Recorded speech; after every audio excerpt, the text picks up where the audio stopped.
Teaching English abroad is an amazing experience, plus you get paid for it. These experiences, though, aren't always the same in every country. With the new school year coming and the economy just going down the drain, and the feeling of just wanting something new, teaching abroad allows you to do this. Plus, you get paid for it all. So today, I want to talk to you about the benefits of teaching abroad. And I want to focus that on the two most asked about and demanded countries, Thailand and Vietnam. And today, I want to share with you the work-life balance, the living conditions, the cost of living, transportation, the pollution issues, what's required to even come out here and work, the pay that you'll most likely be offered plus benefits, and finally, what you can expect coming out here to be a teacher. So my goal today is to help you make an informed decision on what country that you want to come out to and start teaching abroad. So are you ready? Let's go. So in Thailand, you get to enjoy that 9-to-5 lifestyle, working with the weekends off. This allows you a lot of time to actually explore the country. However, in Vietnam, the 9-to-5 thing doesn't really happen unless you're working at a public school or an international school. So this typically means that you're working during the evenings and the weekends when there's classes. So you're typically driving to the class, teaching the class, and that's it. And with that, another noticeable thing teaching in Vietnam is you're typically going to get sent to different schools throughout the city where you're teaching at. Where in Thailand, you're usually designated to a single school. You drive to that school, that's where your job is for the day. So when it comes to your free time, the first thing a lot of people think about is food. Where do you go? And this is a great thing about Vietnam is Vietnam's diversity of food is insane. You can pretty much get anything made in Vietnam anywhere as street food. There's no limitations. This is where Thailand's a little different, where most of Thailand, everything's more restaurant based. And when it comes to street food, it's mostly processed food that's barbecued or it's like fried chicken. Now, when it does come to international food, because I know a lot of you guys, I'm the same way, I want to get something from back home once in a while. And I've found Thailand is way better at this. If you're ordering Western food, international food, it typically tastes how it should in Thailand. In Vietnam though, it's just horrible. And when I say horrible, I mean it doesn't taste like international food. It tastes like Vietnamese food without the price tag. And I know a lot of people say, well, they got to accommodate it towards the people. And I understand that. But when you go into an Italian restaurant, order spaghetti, it's $15, and they give you like fried noodles and beef, and it tastes like something you get on the street market, it's kind of frustrating. And the big one I get asked about all the time is the nightlife. Thailand's nightlife is very restricted, or rather, it's kind of limited to where you have to be in the big city, where you have Bangkok's Khao San Road, or if you go out to Phuket or Pattaya, you have the walking street or the main strip. These are awesome spots to go party, have fun, and whatnot. But if you're looking for the big parties, typically Vietnam's a spot to go. Places like Saigon with Boi Vinh Road, one of the biggest nightlives in all of Southeast Asia is found there. Hanoi is a little more separated, but it's still there, and it definitely outshines Thailand when it comes to the nightlife. Now for the day-to-day life, if you're out in Thailand, you can expect to just feel like you're in a Western country. It's very modern, it's very chill, it's very relaxed. It's actually not too bad at all. When you get to the counterpart of Vietnam though, it is rather chaotic, it's loud most of the time, and there's just always something going on, for better or worse. And when it comes to the modernization in Vietnam, it's typically hard to find. You're paying a premium price to get some kind of a premium living situation, where they typically just throw a microwave in there and a big bed, and they call it Western. Which takes us to the living conditions of living in these countries.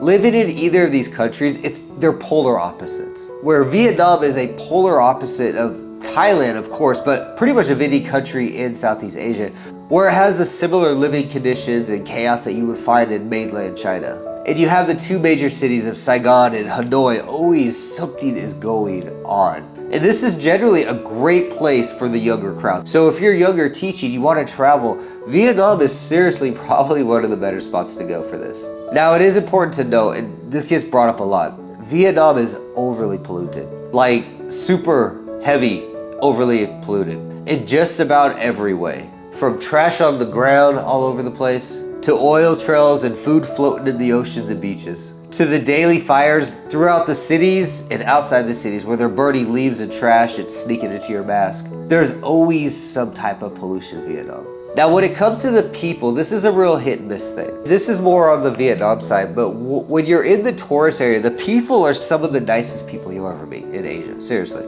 But once you get outside that city limit tourist area, things become a hit and miss real fast. Now, I don't know if people that do vlogs and travel around, they ignore this or they keep walking into tourist areas.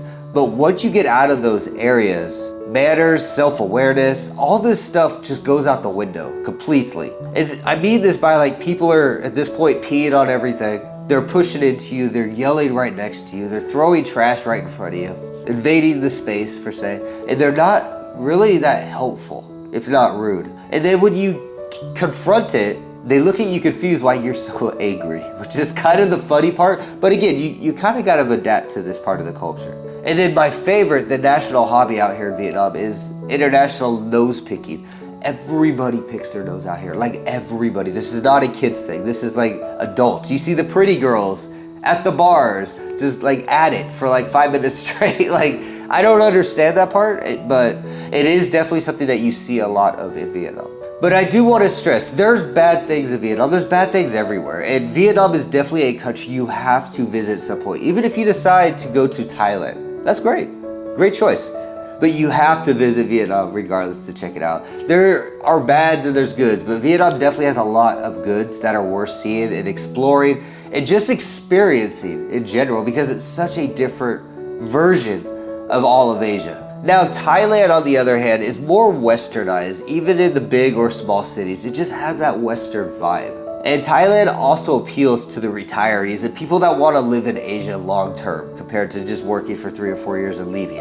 And this really comes down to just the diversity of the living conditions, the relaxation, the quiet, the beautiful beaches, the nice cities. You know, Bangkok's right down the way, Pate is just down the way, but you still have the option of just quiet. And another benefit of Thailand, and this is something that doesn't get talked about a lot, is driving. You can drive cars in Thailand much easier than you can in Vietnam. In Thailand, for the most part, most people follow the rules of the road. And they're not driving on sidewalks, so they're not constantly honking at you. Where in Vietnam, driving a car is one of the hardest things to do because you are constantly battling with bikes. And if a bike hits you, you're not getting out of it. Like, you're not gonna get any money out of it. You're not gonna get the situation rectified. And if you're renting a car in Vietnam and you scratch it, you're paying for it. But for either country, you should have an international driver's license before you come out here. It makes things so much easier. And getting a license in Thailand is quite challenging. In Vietnam though, and I'm being serious with this, there's Zalo groups, Facebook groups where you can find people that will sell you the test and everything for a driver's license to drive in Vietnam. Oddly, in Vietnam, if you get pulled over, even if you have all the documents, they're still gonna extort something out of you. So either way, have an international driver's license, you're good to go. And that'll allow you to drive cars out here. In Thailand, it's awesome. In Vietnam, I would just stick to bikes. So we've talked about the driving and kind of getting around town, but what about the cost of living? Thailand is overall, from my experience, a cheaper country to live in compared to Vietnam, as long as you're not living in the 2 main cities of Bangkok and Phuket. And on top of that, Thailand is a way more modern country compared to what you would see in Vietnam. Regardless if you're in the bigger cities, it's just overall, it's more modern. And the day-to-day life stuff you do in either country is rather cheap. Like, it's pretty comparable to both sides, as long as you're not doing Western things, like go to a cinema, you're going to a Western style gym, stuff like that's gonna cost you a premium. But if you avoid that or you limit it, you're not gonna be spending a whole lot per month. In places like Vietnam, there's not much to really do, as the pastime in Vietnam is mostly just going to coffee shops, badminton, sleeping, and then looking at TikTok all day. So you're kind of limited on what you can actually do in Vietnam unless you're creative or you go to these Western style establishments for like sports and gyms and stuff like that. And when it comes to renting and getting your cell phones and food and stuff like that, it's relatively cheap in both countries, as long as when it comes to the food, you're sticking to their food. You're not getting Western food. That's where it can get quite expensive. Like a pizza out here for a medium pizza is like $20 to $25, depending on what you get put on it. But like the Thai food, the Vietnam food, dude, you're looking at like $1, $2 a meal. So in general, $500 to $600 a month will get you by in Thailand or Vietnam. Now, this doesn't include the main cities. If you are in those main cities, you're looking at between like $800 to $1,000 a month will get you by. And if you plan on having a life or going out more or drinking, stuff like that, you would probably want to account a couple extra $100 a month. Drinking typically will run you up an extra $200 to $300 a month. Now let's step back to transportation for a minute, because this gets asked a lot about the driving and traffic and crossing the roads and whatnot. In regards to transportation, if you haven't budgeted to buy or rent a car or bike, there are other ways to travel. Such as in Bangkok, Thailand, they have the bus and the train system they call BTS. It's seriously amazing. Their buses and their trains, being the light rail or subway, are all GPS tracked, which makes it a lot easier to plan your trip according to the time schedules. And also BTS uses a card system, so you can pay for your trains and your buses using an actual card instead of carrying around a bunch of change. But in all, they are clean, and the people on them are usually pretty nice, and the drivers aren't driving like a bat out of hell like you see in Vietnam. But speaking of Vietnam and transportation, this is a fun one. Vietnam's public transportation is improving in Saigon, Hanoi, and places like Da Nang, for the most part. The main problem though, past all the pushing, people putting their feet on your chairs, and the constant yelling and smoking and all that stuff you see on the buses, is that this transportation system is mostly focused on the locals in mind. And this isn't saying that you can't use them. By all means, use them. But be warned though, a lot of the maps and information are not in English. The staff and the drivers and the people waiting for these buses or trains typically don't speak enough English to help you out. And again, there's no real mapping system where, like in Thailand, there's an app, there's maps, there's GPS, all this cool stuff to figure out how to get where you need to go.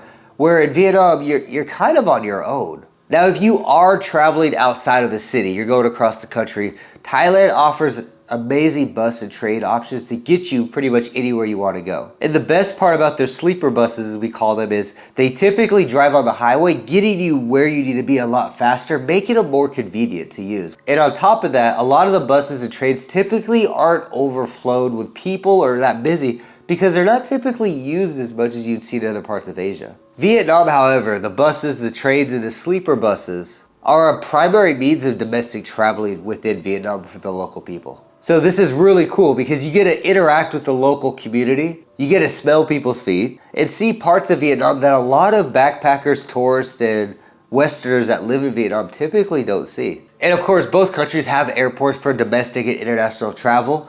This just isn't something used a lot in Vietnam. And since we're talking about Vietnam, I want to step back a bit and go back to the pollution issue because this gets brought up a lot. Pollution is becoming a big part of Thailand and Vietnam, especially Vietnam. And the reason, again, I bring this up is because it's asked about a lot and it's getting worse fast. And Thailand in general isn't too bad. Bangkok's got us like 5 o'clock shadow clouds for pollution when it's hot outside. And places like Pattaya during the summertime, it's almost unbreathable. Like the air gets that bad. And in regards to trash in Thailand, being on the roads, the oceans, the rivers, and the beaches, it isn't that bad. I mean, it's kind of like the stuff that you would find in San Diego, California. It's gonna be there, but nobody's trying to put it there with intent. And this is where Vietnam comes in. It goes all out. Oceans are typically overpolluted with like oil stains going across the water from food, trash, or whatever else they throw in the water. And the trash that you see on the ground, it's insanely bad. Like, it's everywhere. There's almost nowhere you can walk or drive even that you don't see trash on the ground. And really, it's sad. Like that Vietnam allows this to happen to the point where people destroy the land. It's the people throwing the stuff on the ground. I hear a lot that it's because people are rich or poor. That's why. Money doesn't buy respect in that mindset. And when you talk to a lot of people, they typically say, well, the government picks it up, which is a horrible answer. Accountability just isn't a thing in Vietnam. And I'm going to be honest, for you guys that like to pick up this trash, you're like, I want to help out, I want to help Vietnam. I've seen it countless times. I even ran a program called Project Vietnam back in 2016 where we cleaned up trash in Go Vop, Saigon. It doesn't do anything because after you clean, the people just throw trash right behind you as you're picking it up. And they're just like, they don't care that it's happening. There's just no way to really revert this until Vietnam themselves revert it. When I visit and stay, I typically am just a hermit. I stay inside, and I stay inside because it's better for my health. So for you guys that will be outside, you're probably going to be working. So let's talk about what's required to work out here. So when it comes to Vietnam, you're kind of limited to just teaching English. Now, if you do have a law or engineering degree, there are job options out here. The pay is not the best, but you do have those options. And on the counterpart, Thailand, they do offer a lot of Western jobs. Most people end up just becoming teachers out here, even if they have their degree to work at these jobs. So let's focus on what's required for those jobs. For both countries, it's pretty much the same. You need a 4-year degree, you need a TEFL, 120-hour TEFL certification, and you do need your transcripts in Thailand. Unofficial transcripts are perfectly fine. I used my unofficial ones when I got my work permit done. Now, in regards to your degree and your TEFL, you're gonna have to get these notarized. If you are in your country right now, get them done at a local post office. Get them done now. Get them done before you come to this country. And the reason for that, as of right now, only Americans could do this in Vietnam. Thailand, I was able to do it at the embassy. I don't know about other nationalities though, but it's becoming restricted. So if you're from UK, Europe, South Africa, any of these countries, you're gonna have to mail these documents back to your home country, get them notarized and sent back to you. That could take months. And then after that, you just need a medical and a criminal background check that you can do here in the countries. So that's typically all of it. So the cost for all this, as an American, as me ever doing it, it typically costs about $140 to get everything done from A to B. And I do want to make this clear because I see this a lot on job apps. When a job says that they're going to pay for your work permit, this means they're going to pay for the process through the government. So they're not going to pay for your medical exams typically. They're not typically going to pay for your police background check. And they're not going to pay for your notarization documents. So the $140 will cover all that. If you have to pay for the work permit itself, you might add like an extra $100 or $200 on there, as you'll typically have to go through an agent. But most schools do this for free. Now, in regards to getting all this done, once you get all your documents put together, you're ready to go. Vietnam's pretty straightforward and fast. It's actually one of the faster countries in Southeast Asia. Give your documents to an agent or give them to the school. Within a month, you're done. When it comes to Thailand, though, it's actually quite stressful, and I can reminisce the nightmares of going through it. Like, there's just a lot of issues that happen where it's like, it makes you just want to put your head through a wall repetitively.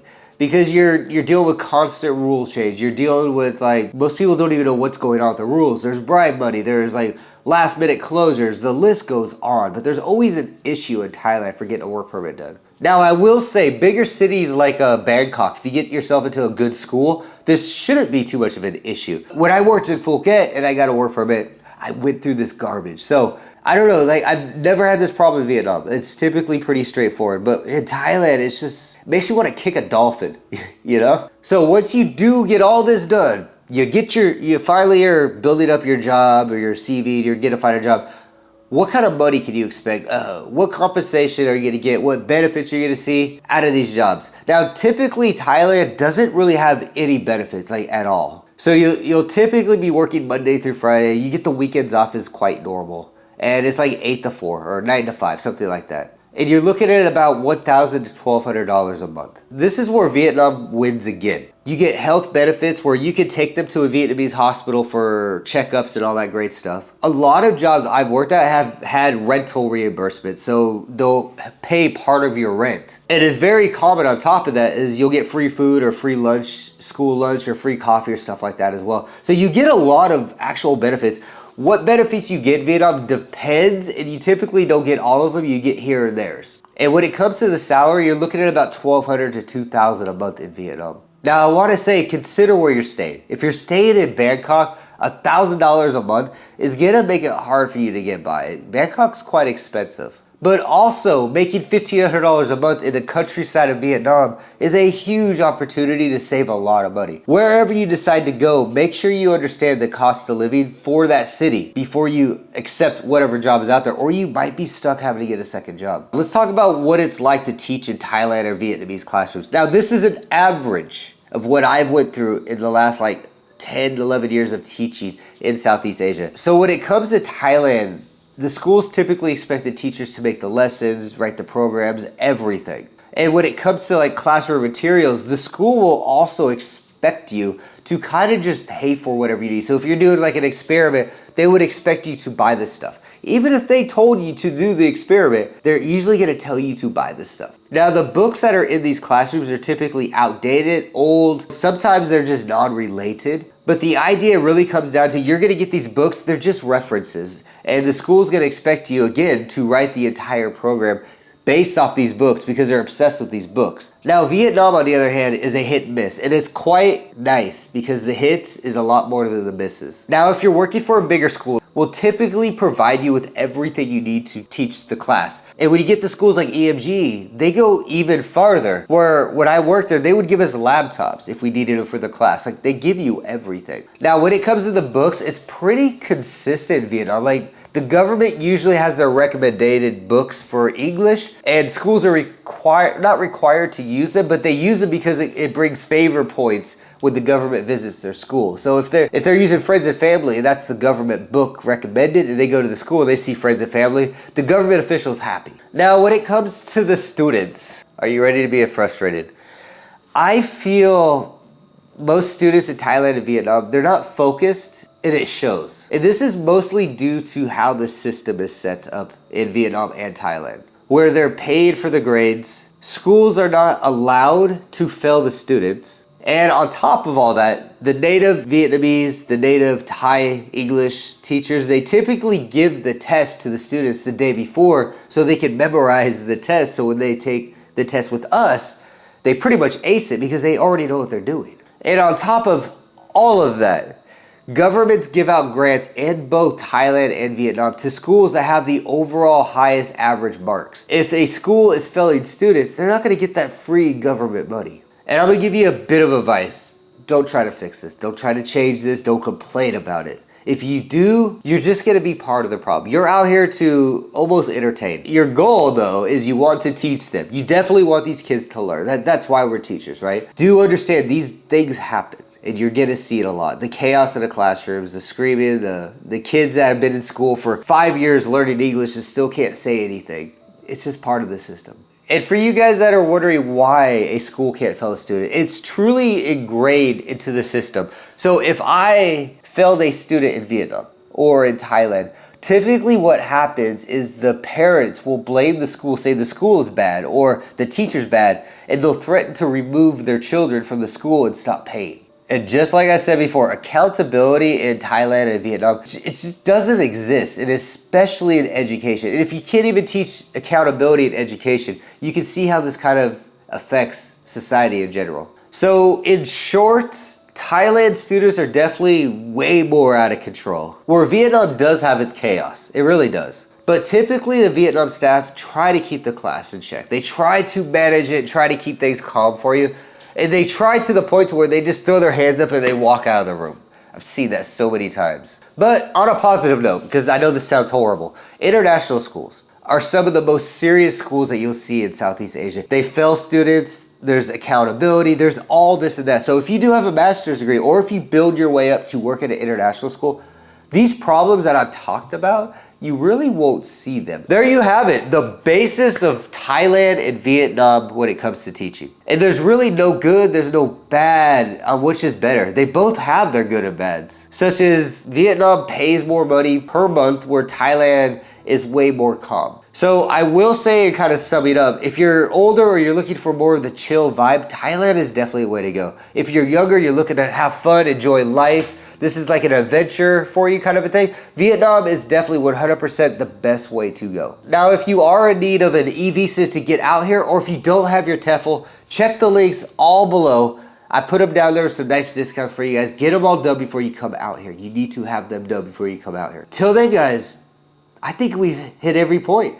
So I will see you again.